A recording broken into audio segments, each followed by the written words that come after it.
Hi అండి. ఈరోజు రవ్వ లడ్డు తయారు చేసుకునే విధానము. బొంబాయి రవ్వని హాఫ్ కేజీ తీసుకున్నాను. చక్కగా దోరగా వేయించాను.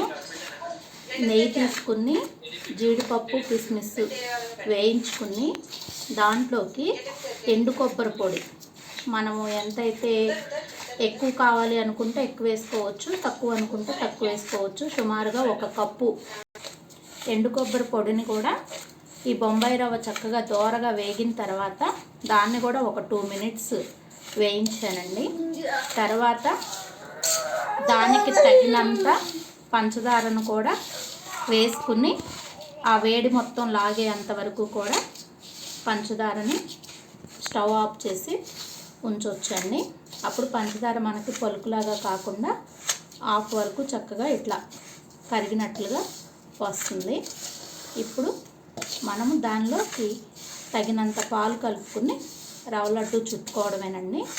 మీకు ఇప్పుడు పాలు కలుపుకుని లడ్డు ఎట్లా చుట్టాలో చూపిస్తానండి.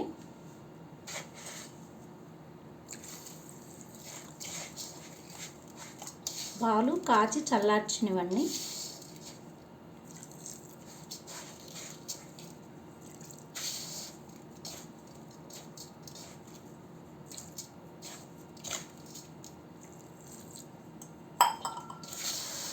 పాలు చూసుకుని పోసుకోవాలండి, మన వండకు వచ్చేటట్లుగా.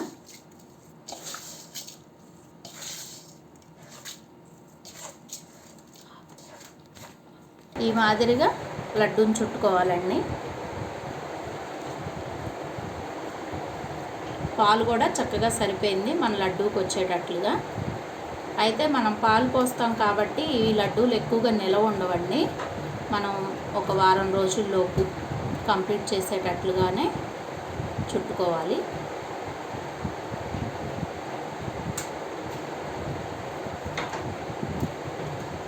కొబ్బరి అనేది మన ఆప్షన్ అండి.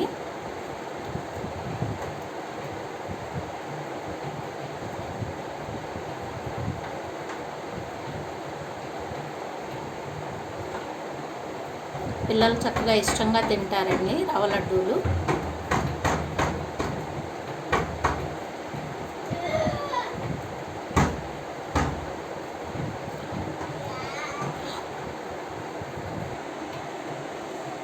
ఐదు 500 గ్రాములు బొంబాయి రవ్వ, 350 గ్రాములు పంచదార, 200 మిల్లీగ్రాములు పాలు, కొబ్బరి ఒక చిన్న కప్పు ఎండు కొబ్బరి పొడి, చక్కగా జీడిపప్పు కిస్మిస్ నెయ్యిలో దోరగా వేయించినవి, పాలు పోసి మీకు చూపించిన విధంగా మనకి 1/2 కేజీ బొంబాయి రవ్వకి రవ్వ లడ్డూలు తయారీ అండి.